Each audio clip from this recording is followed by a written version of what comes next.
As I was going off to college this year, my brother was nice enough to give me a going-away gift. He knew how much I liked tinkering around with computers, and he decided to give me an old laptop he had under his bed for a couple years. Little did he know, he was giving me actually a pretty good machine, whereas he just thought it was broken and it would be something I could just tune up and have some fun with.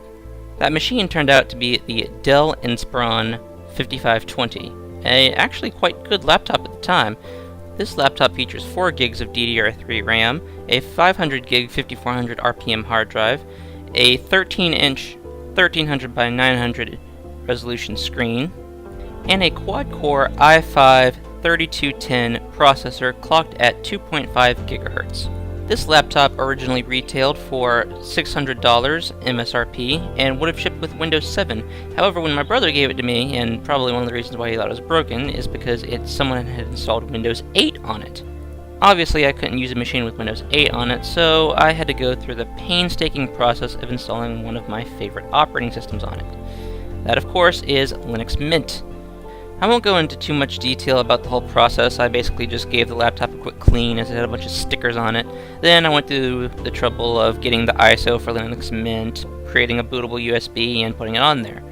This was probably one of the biggest challenges I faced with it, putting it on the laptop, as some of these older Dell machines don't exactly like to play nice with Linux. So after going in the BIOS and tweaking a few things, we were able to boot into Linux finally. Now, I was originally intending to show off this laptop's gaming capabilities, but as I tried to launch Steam, I quickly realized that there would be no gaming capability, as most AAA titles of 2017 and 2018 just refused to boot, and getting Steam on here to recognize my entire library just didn't work, as not all Steam games are compatible with Linux, and I was not about to go through the trouble of uninstalling Linux and putting Windows 10 on here. I'm just not going to do that. So I decided to turn this into a productivity laptop. I installed some of my favorite programs like the Atom Text Editor, Clementine, and Audacity to do some voiceovers for some videos that I was making. And in these categories, the laptop actually did really well. I was able to browse the web, listen to music, and do some light programming, all with relative ease. I was actually very surprised, given that this is an almost 6-year-old laptop with no dedicated graphics. That's right, you're actually using the graphics built into the processor rather than any sort of graphics chip. Now that I've talked about the good aspects of the laptop, I am prepared to talk about the downsides to it as well. While I was able to do day-to-day tasks with relative ease, anything extremely intensive like firing up a game or doing some very heavy video editing did cause the programs to crash, and this is where I sort of need to talk about the downsides of the laptop. It is from 2012, and it really is starting to show its age. I mean, it's only 4 gigabytes of DDR3 RAM, and it's not very highly clocked RAM. That, in combination with the 5400 RPM hard drive, really makes this machine slow. Boot up times were about 40 to 50 seconds, and opening any programs took about 5 seconds to wait on. It was a very painstaking process. And don't get me started on when it comes to watching YouTube videos and opening multiple tabs on Firefox, as any more than about 5 to 6 would result in the program becoming extremely slow, and in some cases even downright crash on me.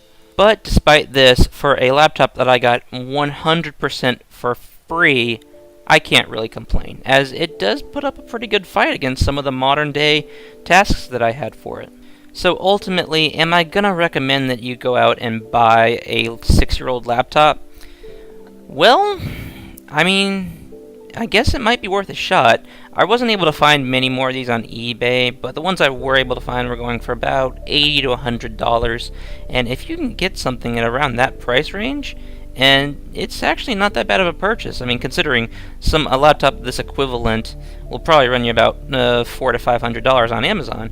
Spend $50 to $100 getting a SSD and a few more gigabytes of RAM, and you'll actually have yourself a pretty competent system, able to do many tasks that you want it to do, including maybe even a little low-end gaming for some easier-to-play titles such as Counter-Strike and emulators. That actually might be a pretty good application for this. I personally didn't try to run any emulators on it, as emulators on Linux just aren't really that fun to mess with, and there wasn't really anything that I was interested in playing, but who knows, I might go back at it one day and give it a shot, preferably after I spent a little money and upgraded the machine a little bit, as in its current state, I'm pretty sure that this thing couldn't even boot up Dolphin.